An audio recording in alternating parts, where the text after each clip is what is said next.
کی court of justice کے اندر کوئی رعایت نہیں ہوگی، اس میں یہ نہیں ہوگا کہ جیسا اس کا حشر آپ نے دیکھا انٹرنیشنل کورٹ آف جسٹس، اس میں کوئی مجرم بچ کر نہیں جا سکے جب تک یہ نہیں ہوگا امن قائم نہیں ہوگا۔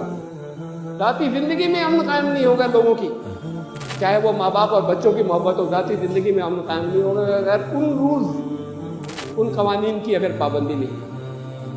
بچے والدین کے لیے جہنم بن جائیں۔ تو یہ محبتیں جو ہیں جتنے بڑی پاکیزہ محبت کہتے ہیں، یہ محبتیں بھی زندگی کو برباد کر دیں گی، خود ان کی والدین کی زندگی کو برباد کر دیں گی اگر اس محبت کے تحت اور قابل نہیں۔ یہ پیغام سمجھ میں آپ کی آئے، آپ کہیں اور جا کر کہہ سکیں، اتنی جگہوں پہ کہہ سکیں، بس اتنی ہماری ذمہ داری ہے، اس سے زیادہ نہیں۔ Subscribe the channel and press the bell icon to get an update.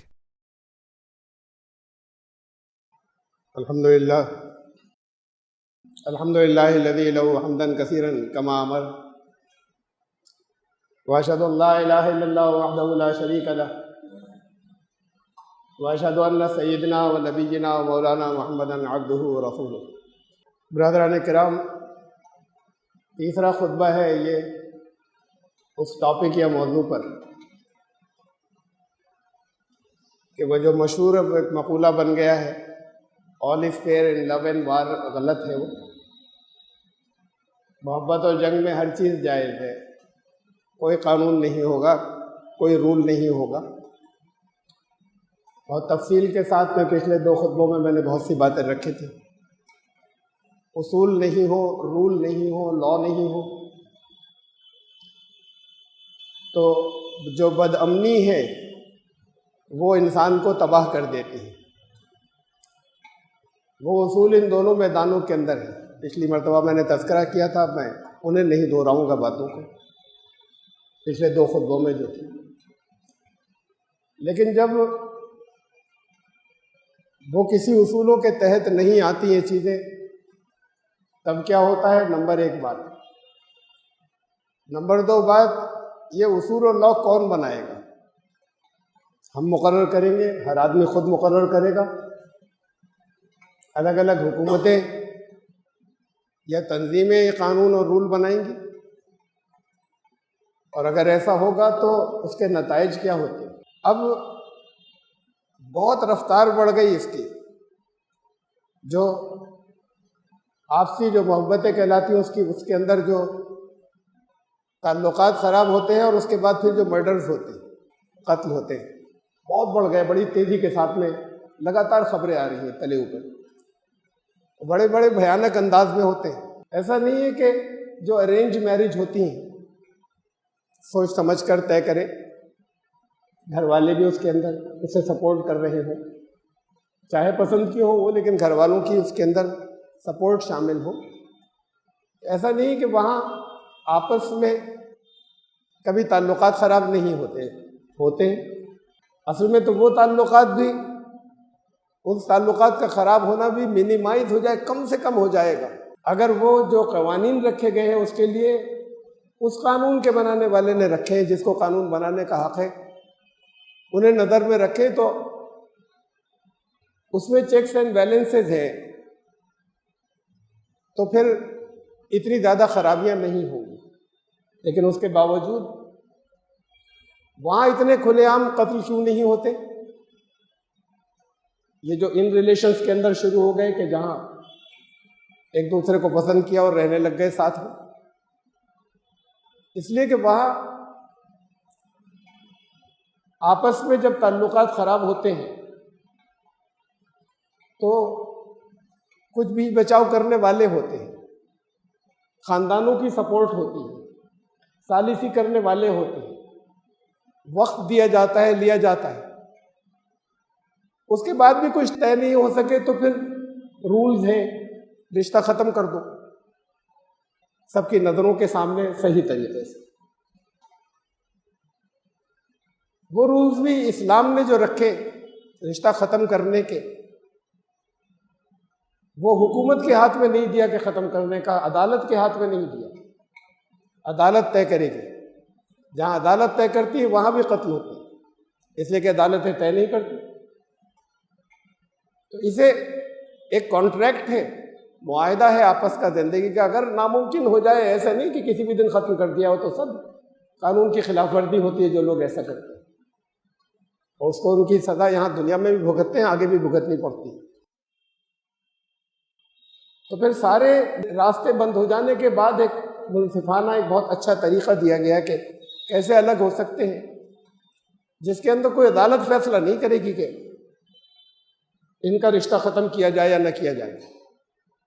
کتنے کیس عدالتوں میں پڑے ہوئے ہیں غیر مسلموں کے، کئی سال ہو گئے، ڈائیورس نہیں ہو رہی، طلاق نہیں ہو رہی۔ ابھی عدالت نے ان گراؤنڈز کو مانا ہی نہیں کہ جس کی بنیاد پہ وہ طلاق ڈکلیئر کر دیں۔ مرد کسی اور کے ساتھ رہ رہا ہے، کسی عورت کے ساتھ میں، علی الاعلان وہ رشتہ جائز ہے قانون میں۔ عورت کسی اور کے ساتھ رہ رہی ہے علی الاعلان، وہ رشتہ جائز ہے قانون کی نظر میں۔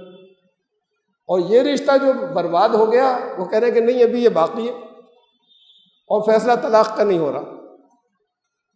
ان کیسز کے اندر بھی بہت خرابیاں آتی ہیں اور ان میں بھی قتل ہوتے ہیں، لیکن وہ جہاں پر سماج کا کوئی بھی پروٹیکشن نہیں ہوتا اور صرف جذباتی فیصلے ہوتے ہیں، اس میں اب بہت بڑے حصے کے اندر اس وجہ سے کہ گھر والوں کا کوئی رول نہیں بچا،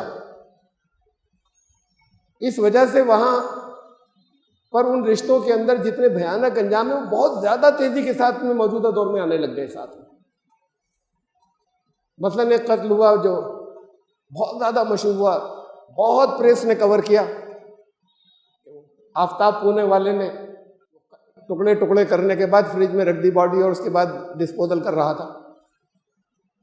بہت زیادہ پبلسٹی اس لیے ہوئی کہ ایک مسلمان کا معاملہ ہے، لیکن انہی دنوں میں ایک اور کیس ہوا، بالکل انہی دنوں میں قتل بھی لگ بھگ انہی دنوں میں ہوا، اور جیسے 2-3 مہینے میں یہ سامنے آیا تھا، 2-3 ہی مہینے میں تقریباً ساتھ ہی وہ بھی سامنے آیا، اس میں بھی لاش کے ٹکڑے ٹکڑے کیے گئے تھے اور تھوڑا تھوڑا کر کے ڈسپوزل چل رہا تھا۔ وہ آپ میں سے زیادہ تر کو نہیں معلوم، اس لیے نہیں معلوم کہ اس کو پریس نے کور نہیں کیا۔ پونم تھی ایک عورت، اس نے اپنے ہسبینڈ کا مرڈر کیا۔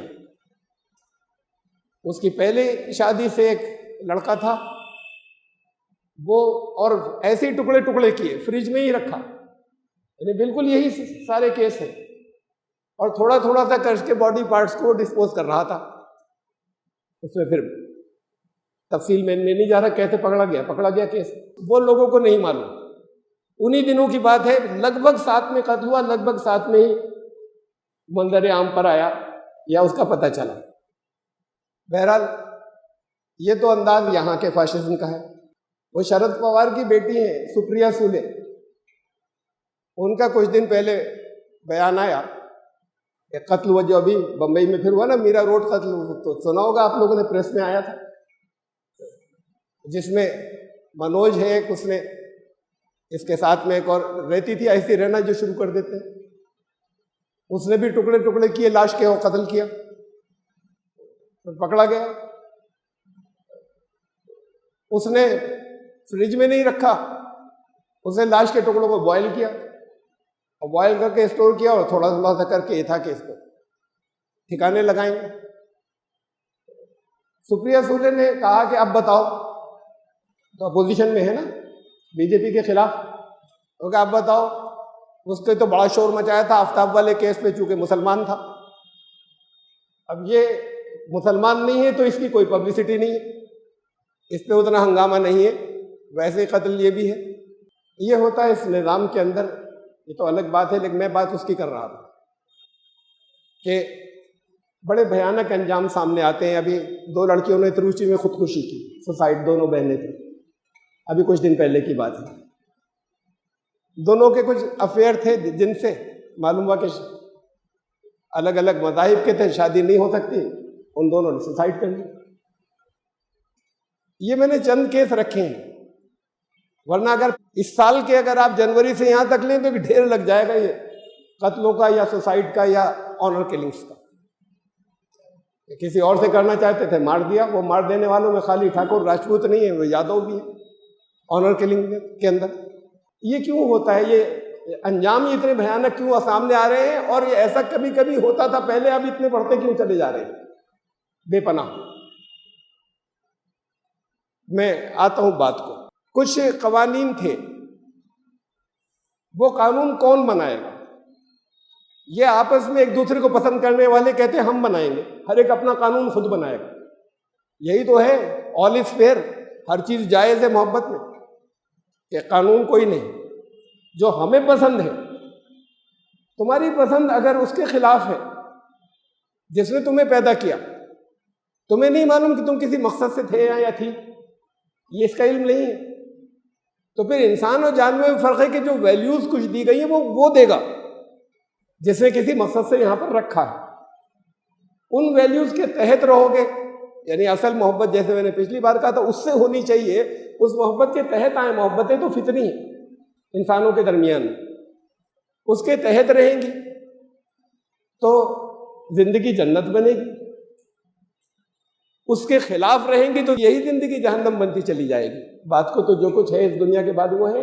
وہ قانون کیا ہے؟ بڑی چند باتیں میں رکھ رہا ہوں سامنے، یہ تو اس کا ایک پہلو ہے۔ شاید پہلے خطبے میں نے کہا تھا کہ والدین کو اس کی اجازت نہیں ہے کہ ان کی مرضی کے خلاف کسی کی، میجر بالغ کی کسی مرضی کے خلاف اس کو زبردستی کہیں نکاح کر دے، نہ لڑکی نہ لڑکا۔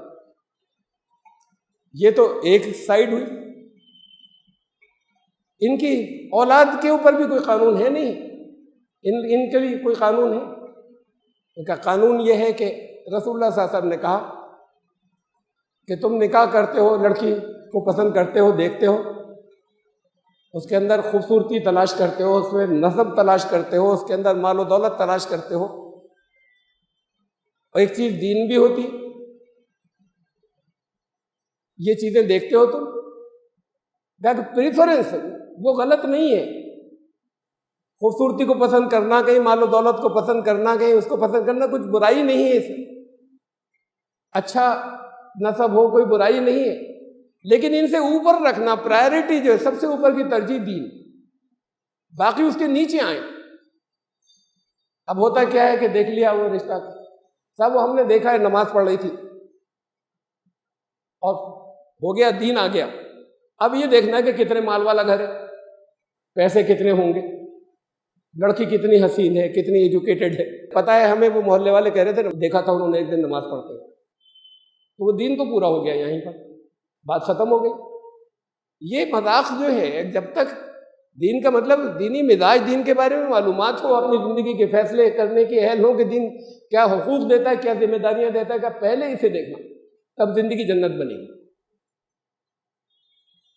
یہ منع کر دیا کہ کوئی عورت کسی مشرک سے نکاح نہ کرے، اور کوئی مرد ایمان لانے والا کسی مشرکہ سے نکاح نہ کرے۔ کیوں نہ کرے؟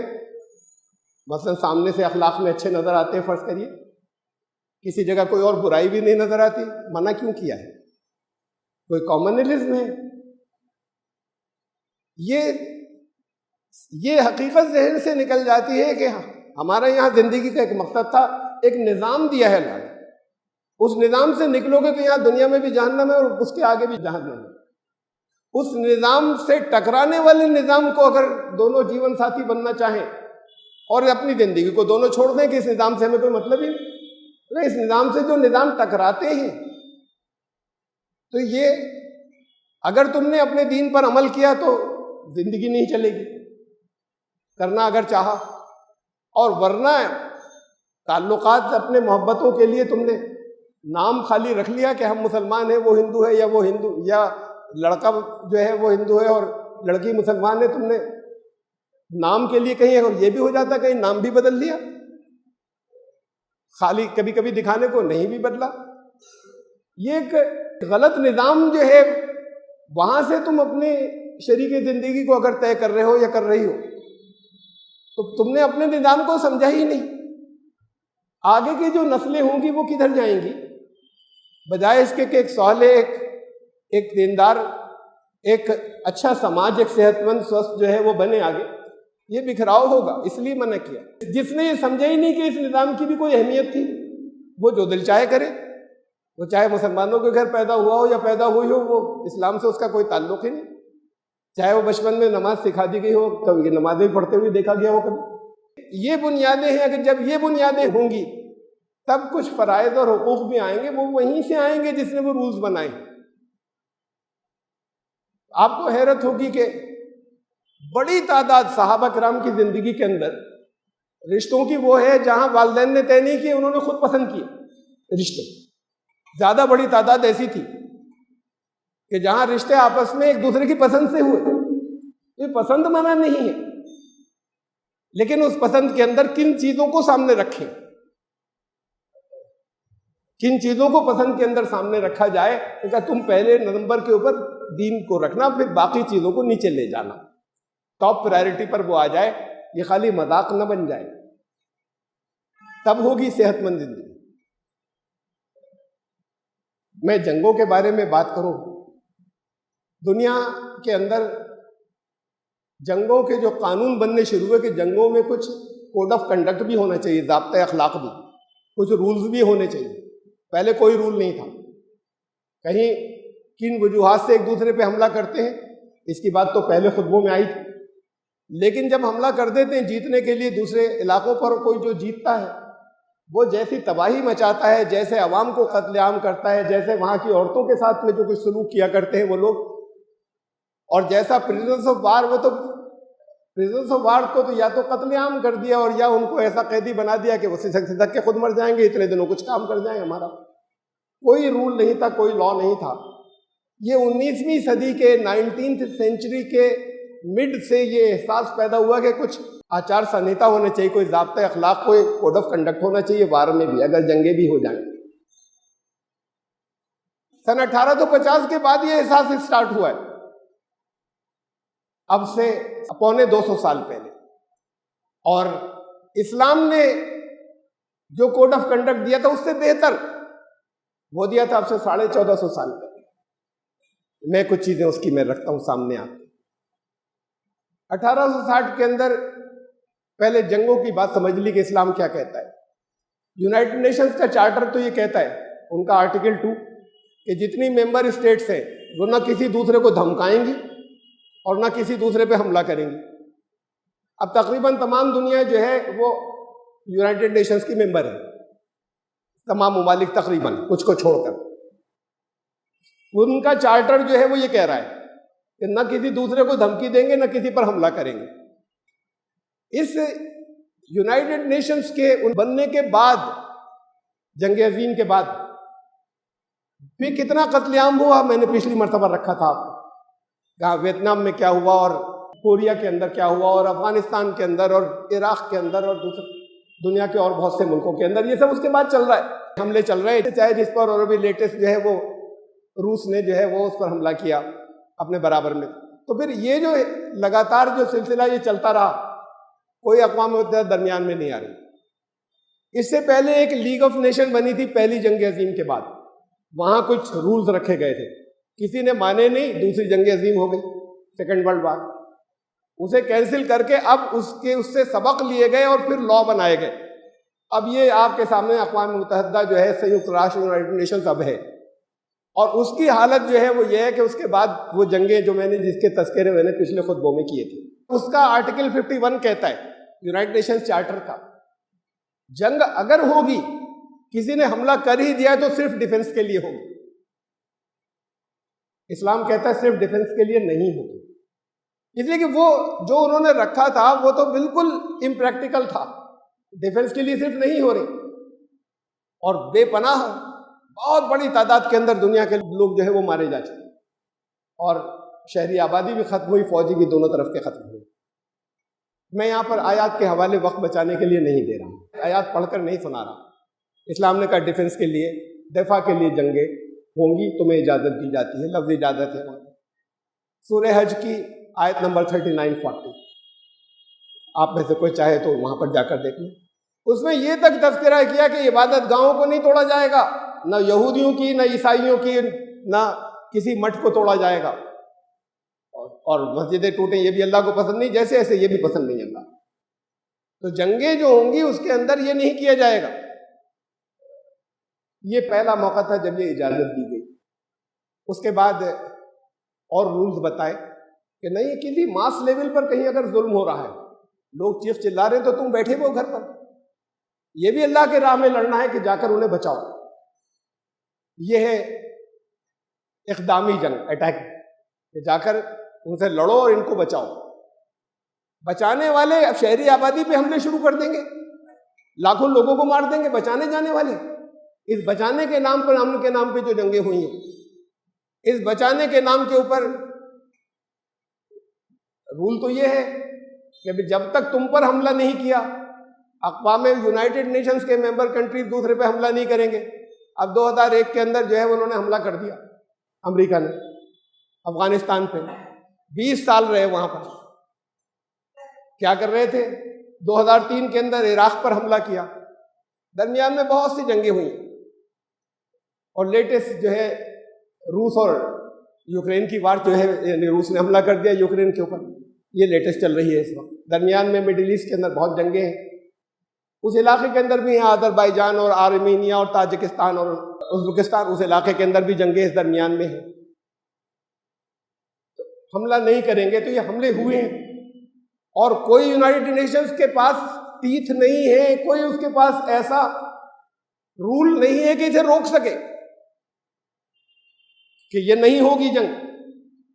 زیادہ سے زیادہ کہیں کوئی بیان آ جاتا ہے، بات ختم، کہ ان جنگوں کو روک سکنے کا کوئی نظام ان کے پاس نہیں، کوئی طاقت نہیں ہے.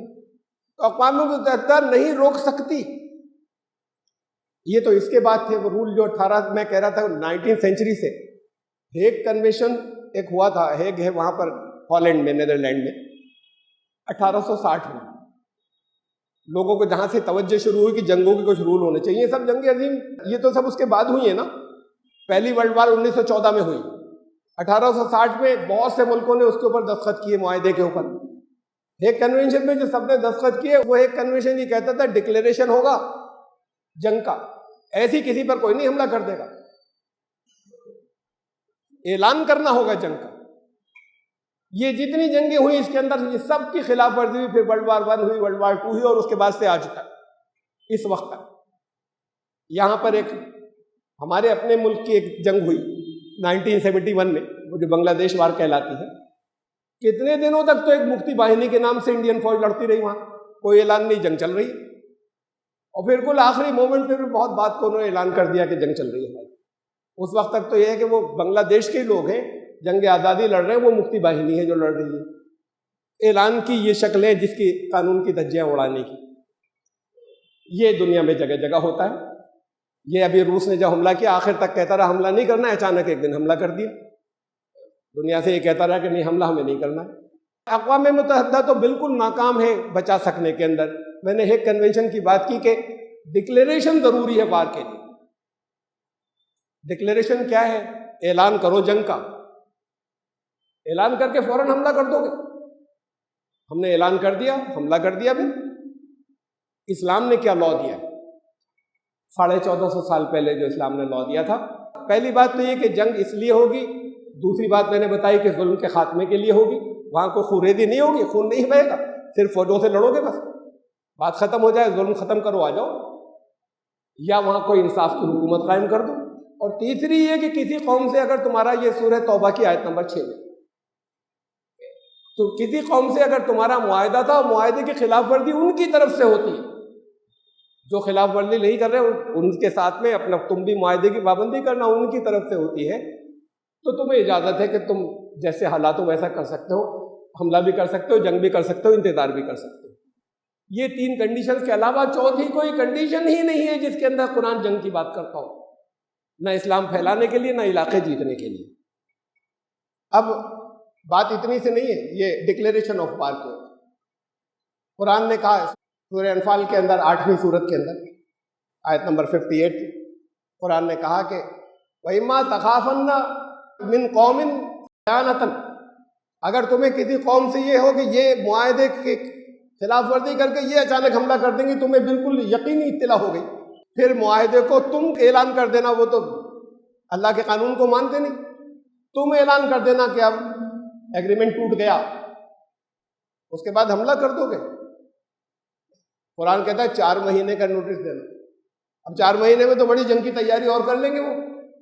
لیکن ڈکلیریشن آف وار کا جو چارٹر اسلام نے دیا تھا، اس میں یہ کہا کہ اب ٹھیک ہے تم اپنی بستیوں کے اندر سورہ توبہ کی آیت نمبر 2، تمہارا دل چاہے 4 مہینے گھوم پھر لو، وسیحوا فی الارض اربعۃ اشہر، ٹھیک ہے ہم کچھ نہیں کہہ رہے 4 مہینے تک تم تو اپنی اس سرزمین کے اندر گھوم پھر لو، اس کے بعد ہم حملہ کر دیں گے، الفاظ یہ نہیں ہے، یعنی ایک آئیڈیالوجی ہے، وہ جنگ اللہ کی جنگ ہوگی، تم اللہ کو عاجز نہیں کر سکتے، یعنی ہم لڑیں گے تو اس لیے لڑیں گے، 4 مہینے کا نوٹس اعلان کرنا، یہ کوڈ آف کنڈکٹ ضابطۂ اخلاق دیا گیا ہے اب سے 1450 سال پہلے۔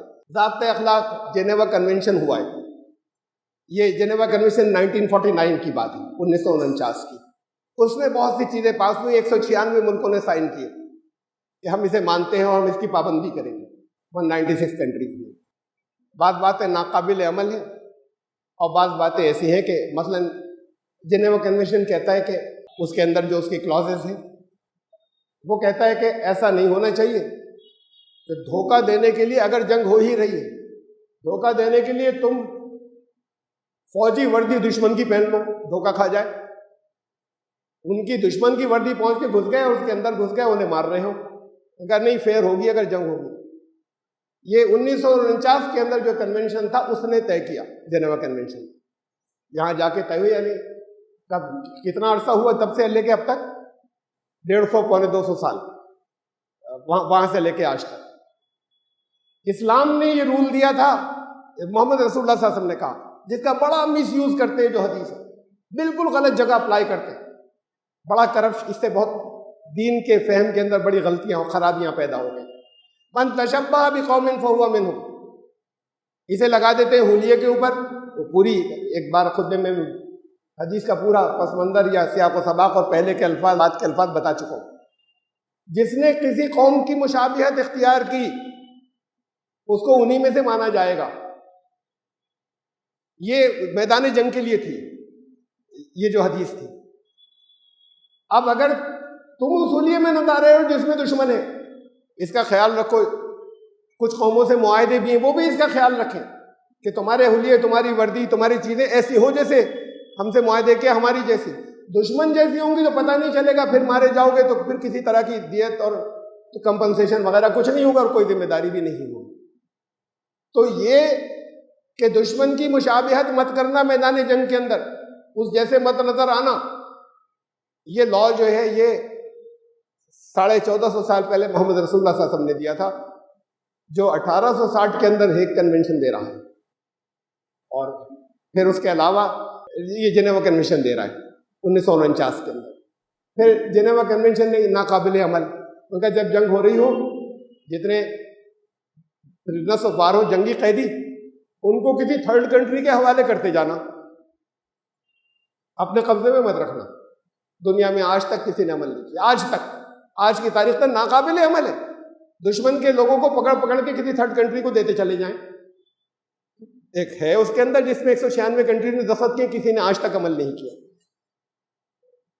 ان کے ساتھ میں اچھا سلوک کرنا، ایسا مت کرنا کہ وہاں پر ان کے ساتھ میں اچھا سلوک نہ ہو۔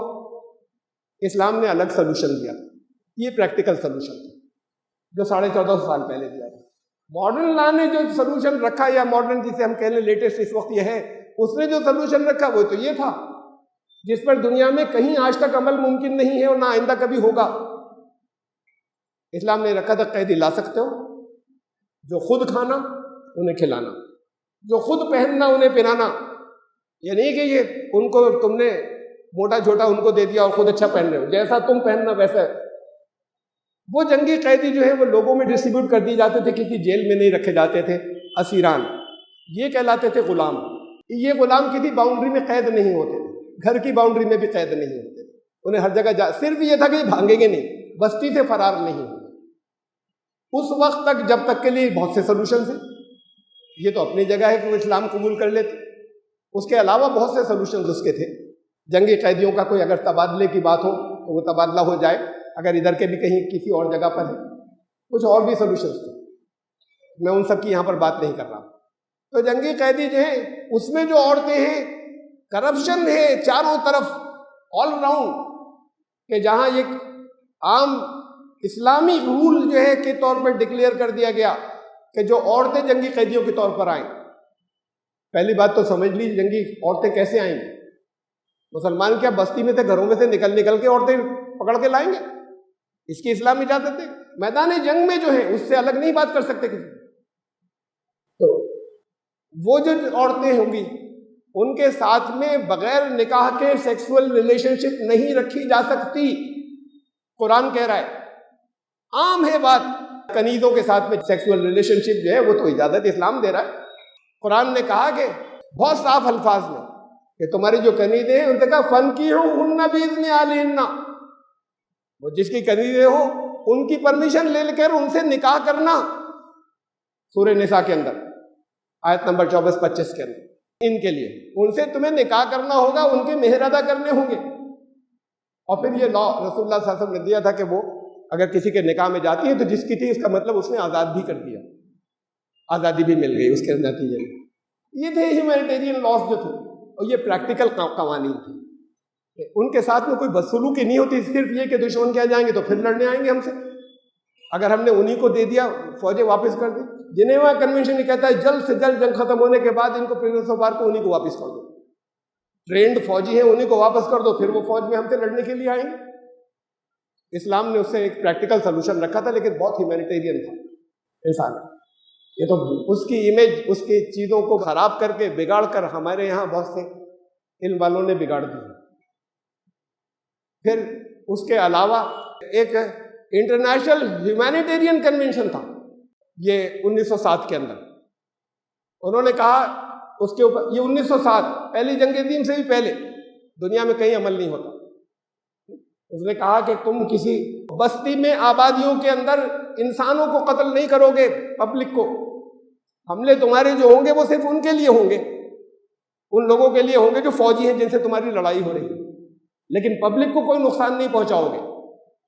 اور جن چیزوں پر پبلک کی زندگی کا دار و مدار ہے انہیں ختم نہیں کرو گے، کھیتیاں ہیں، جانور ہیں، ان چیزوں کو ختم نہیں کرو گے، جلاؤ گے نہیں، مارو گے نہیں. یہ کوئی کہیں دنیا میں عمل نہیں ہوتا، سب ڈیفنکٹ. 1450 سال پہلے یہی قانون محمد رسول اللہ صلی اللہ علیہ وسلم نے دیا تھا.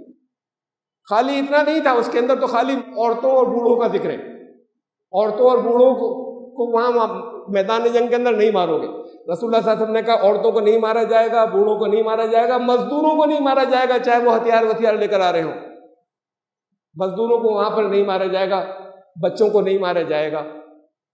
یہ ایک ضابطۂ اخلاق یہ 1450 سال پہلے انہوں نے دیا تھا اور اس پر عمل کیا گیا. یہ ایسا نہیں کہ ان چیزوں کے اوپر عمل نہیں ہوا. کھیتیاں برباد نہیں کرو گے، کسی جگہ آگ نہیں لگاؤ گے، بستیاں نہیں اجاڑو گے. خیبر کی فتح کے وقت انہوں نے فتح کر لیا نا، وہ قوم جو ہے وہ دبی ہوئی تھی. یہودیوں کے جو خیبر کے یہودی تھے ان کے ساتھ میں جو جنگ ہوئی تھی اس کے اندر ہار چکے تھے. وہ کچھ دن فوجیں وہاں پر رہی تھیں، پھر یہ واپس آ گئے تھے. اس دوران انہوں نے یہ کیا، جو جیتے ہوئے فوجی ہیں کھانے پینے کے لیے ان کے جو گدھے تھے وہ کھانے شروع کر دیے. وہ شکایت لے کر آئے. یہ قانون یعنی اسلامی قانون کا حوالہ دے کر محمد رسول اللہ صلی اللہ علیہ وسلم سے کہا جا رہا ہے وہ یہودی بات کر رہے ہیں، ان کے یہاں نہیں ہے کوئی قانون. ہمارے ساتھ ایسا ہو رہا ہے. تو رسول اللہ صلی اللہ علیہ وسلم سب کو اکٹھا کیا، مسجد سے اعلان کیا کہ خیبر کے گدھوں کا گوشت آج سے تمہارے لیے حرام. یہ حرام قرار دینے کا رسول کو حق نہیں. حرام کا مطلب یہ تھا آج سے تمہارے لیے ممنوع کا مطلب یہ تھا کہ یہاں اس بستی کے اندر ان کے جانوروں کو جو تم اپنے کھانے کے لیے نہیں چھیڑو گے، ان کے گدھوں اور گھوڑوں کو اپنے کھانے کے لیے اس بستی کے اندر. یہ اور پھر اس کے بعد کسی نے ہاتھ نہیں لگایا. تو یہ قانون جو اب آ رہے ہیں اس سے سپیریئر قانون 1450 سال پہلے تھے. اور آخری آپ کو سب سے زیادہ میں ہنسنے والی مزہ کا خیز میں سچویشن بتاؤں. انٹرنیشنل کورٹ آف جسٹس ایک بن گئی وہاں، وہ بھی ہیگ میں، ہالینڈ کے اندر 2002 میں بنی. انٹرنیشنل کورٹ آف جسٹس، عالمی عدالت، جس کے اندر جو جنگی مجرم ہوں گے. جنگی مجرم کون ہوں گے؟ جو ان قانونوں کی خلاف ورزی کر رہے ہیں وہی تو جنگی مجرم ہوں گے. بہت سے قانون میں نے آپ کے سامنے ذکر کیے اور بھی ہیں. جو جنگی مجرم ہوں گے ان کو جنگ کے بعد ان کو عدالت میں پیش کیا جائے گا، کیس لڑا جائے گا اور پھر وہ سزا سنائے گی. یہ ساری دنیا کے لیے ہے، ساری دنیا نے اسے مان لیا.